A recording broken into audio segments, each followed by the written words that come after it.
Al-Habib Ali bin Abdurrahman Al-Habsyi radhiyallahu an lahir pada hari Minggu, tanggal 20 Jumadil Awal 1286 atau 20 April 1870 di Kampung Kuitang, Kecamatan Senen, Jakarta Pusat. Beliau merupakan putra dari pasangan Al-Habib Abdurrahman Al-Habsyi dengan Nyai Salma. Kelahiran Habib Ali bin Abdurrahman Al-Habsyi merupakan kelahiran yang sangat ditunggu-tunggu oleh kedua orang tuanya, karena setelah bertahun-tahun menikah, Habib Abdurrahman dan Nyai Salma belum juga diberi keturunan. Pada suatu waktu, Nyai Salma kemudian bermimpi menggali sumur yang airnya melimpah ruah hingga membanjiri sekelilingnya. Lalu diceritakanlah mimpi itu kepada sang suami. Setelah mendengar mimpi istrinya itu, Habib Abdurrahman radhiyallahu an langsung menceritakan kepada Habib Syekh bin Ahmad Bapaki. Kemudian Habib Syekh menjelaskan mimpi tersebut sebagai tanda akan lahirnya seorang putra yang soleh dan ilmunya akan melimpah ruah berikut keberkahannya. Tapi sayangnya, ayah beliau Al-Habib Abdurrahman Al-Habsyi tidak lama hidup mendampingi putra yang beliau cintai tersebut. Beliau berpulang ke rahmatullah pada saat putra beliau masih berumur 10 tahun. Sebelum beliau wafat, Al-Habib Abdurrahman Al-Habsyi radhiyallahu an sempat menyampaikan suatu wasiat kepada istrinya agar putra beliau hendaknya dikirim ke Hadramaut dan Mekah untuk belajar ilmu agama Islam di tempat-tempat tersebut. Untuk memenuhi wasiat suaminya, Nyai Salmah radhiyallahu anha menjual gelang satu-satunya perhiasan yang dimilikinya untuk biaya perjalanan Al-Habib Ali bin Abdurrahman Al-Habsyi ke Hadramaut dan ke Mekah. Karena di waktu wafatnya, Al-Habib Abdurrahman Al-Habsyi tidak meninggalkan harta benda apapun. Dalam usia yang masih belia 12 tahun, berangkatlah Al-Habib Ali bin Abdurrahman Al-Habsyi dari Jakarta menuju Hadramaut dengan bekal sekedar ongkos tiket kapal laut sampai di tempat yang dituju.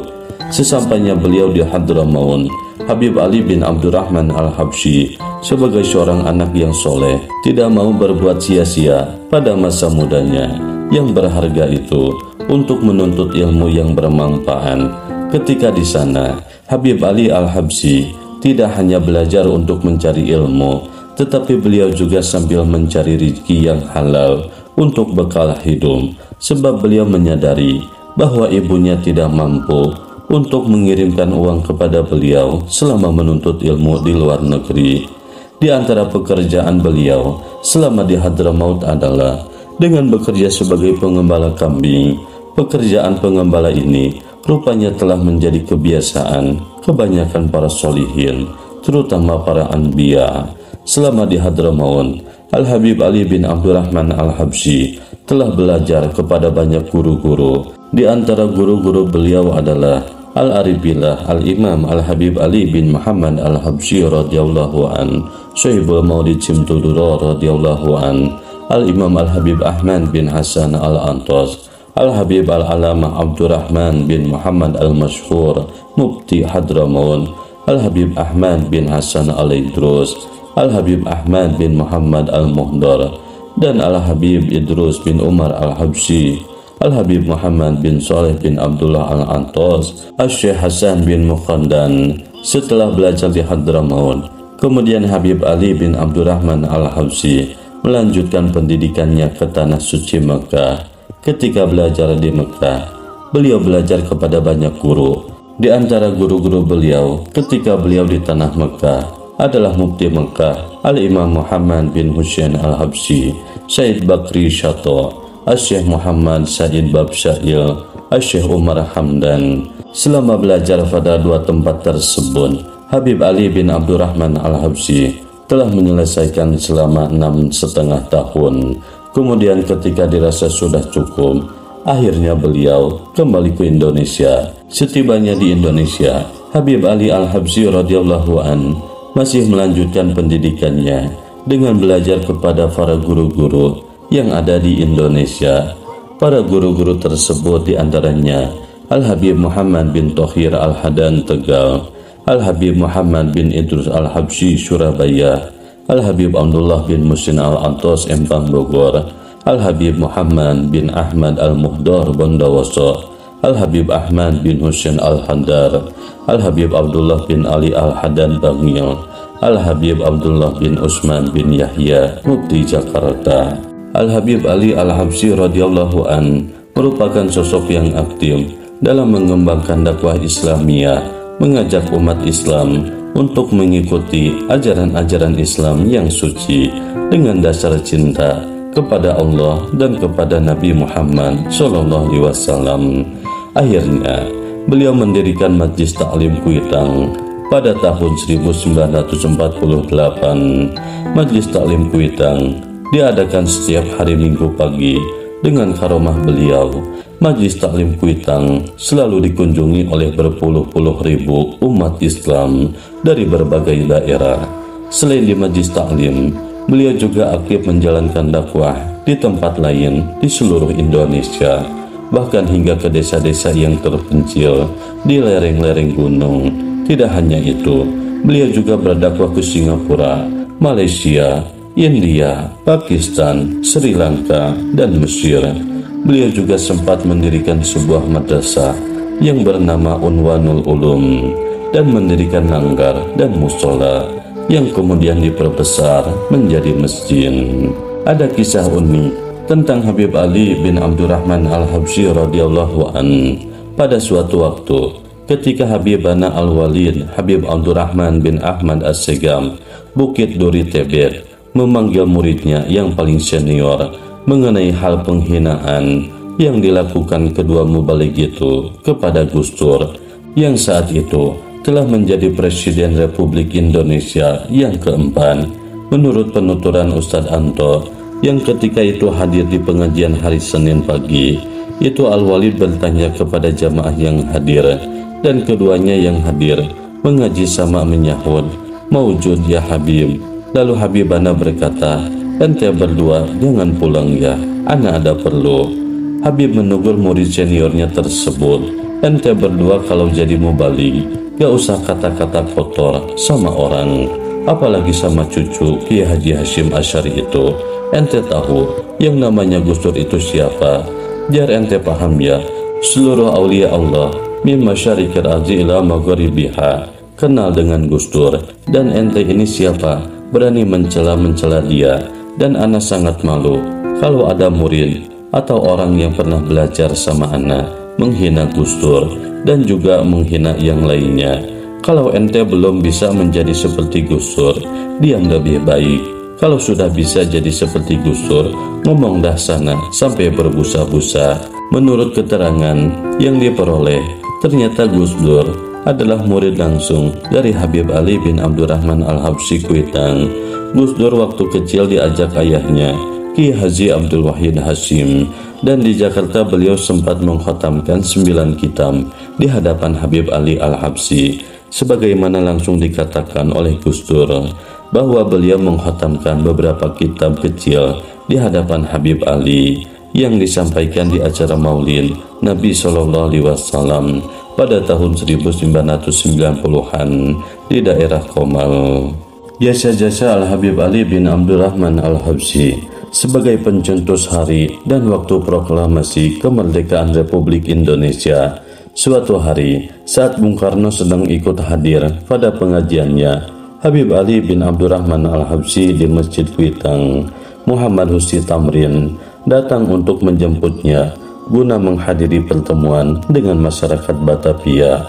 Lalu Bung Karno meminta izin kepada Habib Ali bin Abdurrahman Al-Habsyi untuk menghadiri acara tersebut, dan Habib Ali bin Abdurrahman Al-Habsyi pun mempersilahkannya. Dengan masih bersarung, Bung Karno menghadiri pertemuan tersebut didampingi Muhammad Husni Tamrin. Itulah permulaan dekatnya Bung Karno dengan Habib Ali bin Abdurrahman Al-Habsyi. Dan di antara jasa Al-Habib Ali bin Abdurrahman Al-Habsyi mendeklarasikan Nahdlatul Ulama di Jakarta, Habib Ali bin Abdurrahman Al-Habsyi atau lebih dikenal Habib Ali Kuitang mendapatkan surat dari ulama-ulama di Jawa ketika Nahdlatul Ulama NU lahir pada tahun 1926. Dia ditanya bagaimana sikapnya tentang NU. Habib Ali bin Abdurrahman Al-Habsyi kemudian mengundang salah seorang muridnya, Ki Haji Marzuki bin Mirson, untuk menyelidiki seluk-beluk NU.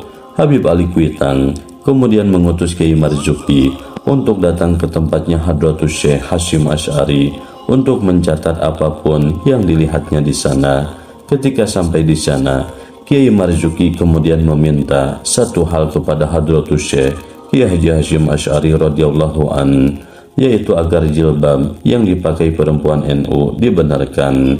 Jika itu dilakukan, Kiai Marzuki yakin NU akan bisa masuk ke tanah Batavia. Dia menuturkan, setahun kemudian Hadratus Syekh Kiai Hasyim Asy'ari dan Kiai Haji Wahid Hasyim datang ke Batavia.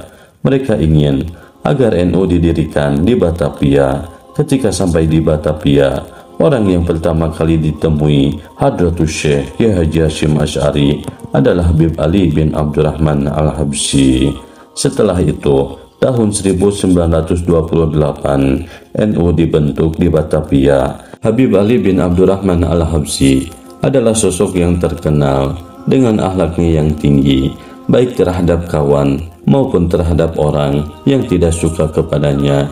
Semuanya dihadapi dengan ramah tamah dan sopan santun yang tinggi. Terlebih lagi, hikmah beliau terhadap ibunya adalah sangat luar biasa. Dalam melakukan rasa bakti kepada ibunya, sedemikian ikhlas dan tawadunya, sehingga tidak pernah beliau membantah perintah ibunya, biarpun beliau sedang berada di tempat yang jauh. Misalkan sewaktu beliau sedang berdakwah di Surabaya ataupun di Singapura, bila beliau menerima telegram panggilan dari ibunya, segera beliau pulang secepat-cepatnya ke Jakarta untuk memenuhi panggilan ibunya tersebut. Dan di antara karomah Al-Habib Ali bin Abdurrahman Al-Habsyi, ketika beliau berkunjung ke negeri Hadramaut untuk menjenguk para ulama, baik yang masih hidup maupun yang sudah meninggal.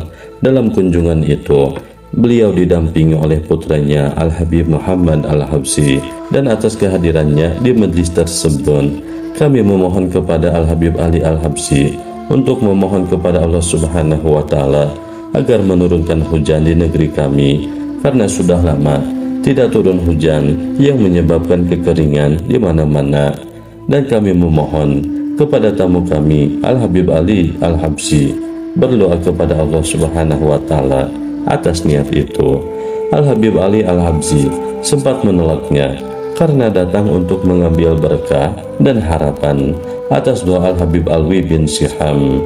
Namun karena permintaan tuan rumah, pada akhirnya Al-Habib Ali Al-Habsyi berdoa kepada Allah Subhanahu wa Ta'ala. Setelah sholat, tidak lama kemudian cuaca mulai mendung dan Habib Alwi berkata, sepertinya majlis ini cukup dulu karena sebentar lagi akan turun hujan. Belum lama ini hujan turun dengan derasnya, dan akhirnya Al-Habib Ali Al-Habsyi bermalam di rumah Habib Alwi bin Siham. Hampir sehari hujan tak kunjung reda, sehingga pada akhirnya beberapa jamaah yang mewakili masyarakat Tarim meminta Habib Alwi bin Siham untuk menyampaikan kepada Habib Ali Al-Habsyi untuk mendoakan agar hujan deras dialihkan di wadi atau sungai. Dan Habib Alwi bin Siham bertanya lagi kepada Habibana Ali Al-Habsyi, wahai Habibana, berdoalah kepada Tuhan agar hujan ini turun di sekitar kota, hanya di mana tidak ada rumah, karena jika tidak, rumah kita bisa hancur karena semuanya terbuat dari tanah. Mendengar ucapan Habib Alwi bin Siham, Habib Ali Al-Habsyi langsung mengangkat tangan tinggi-tinggi sambil berdoa kepada Allah Subhanahu wa Ta'ala. Hujan pun perlahan-lahan berhenti. Melihat hal tersebut, Habib Alwi bin Siham memeluk Habib Ali Al-Habsyi dan berkata, "Ya Habib Ali Al-Habsyi, antum mujabatun dakwah. Betapa beruntungnya negara yang antum berada."